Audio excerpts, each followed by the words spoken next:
Very few cities in the world carry the weight that Cairo does. This is not just the story of a city, it is one of humanity's longest survival epics.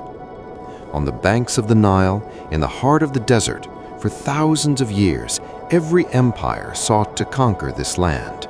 Every army marched here. Every civilization tried to destroy it or claim it. And yet, Cairo outlived them all. On this journey, we're doing something special. Using advanced AI techniques, we've transformed ancient engravings and historical paintings into vivid, lifelike scenes. So you won't just hear history, you'll witness it as closely as possible. Are you ready? Then we open the time tunnel. It was the year 969. As the Fatimid armies entered Egypt, a new city was rising along the Nile. The commander, Jawhar al-Sakili, gave it a name, Al-Qahira, the Victorious. The walls of the Al-Azhar Mosque were rising, and the light of knowledge was spreading across the Islamic world.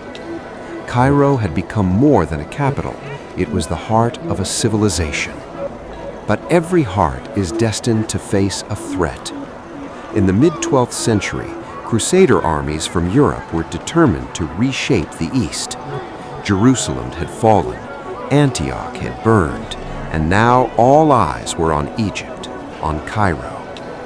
Because whoever controlled Cairo would hold the heart of the Islamic world. There was one man who understood this better than anyone. His name was Saladin. Saladin was not an ordinary commander. This Kurdish-born genius did not win battles first on the battlefield, but in the minds of men. When he arrived in Cairo, the city was already rotting from within. The Fatimid Caliphate had weakened. Palace intrigues had reached their peak. The people lived in fear. Saladin saw the truth.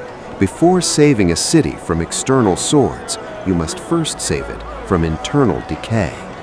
And this is where his real strategy began. His first move was not military, it was political.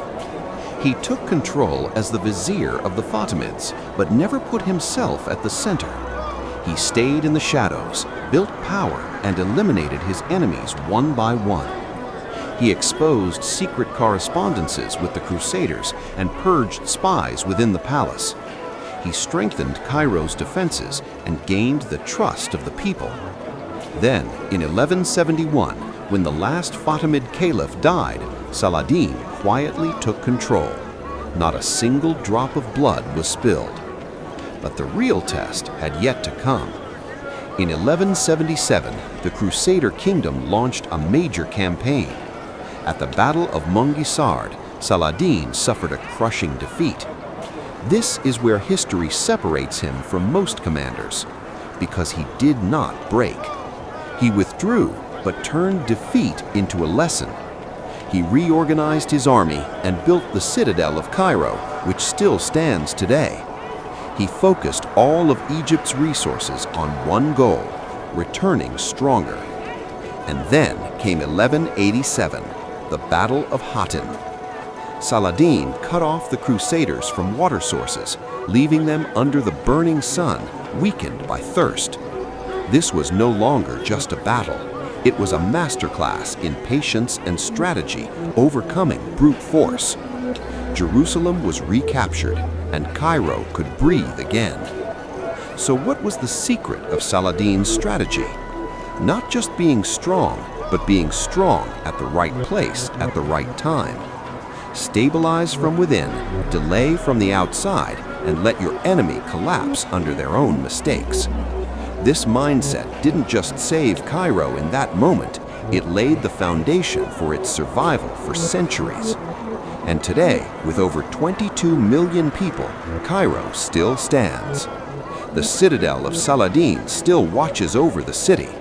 Al-Azhar still teaches. The Nile still flows. Saladin came, saw, and didn't just save Cairo, he made it immortal.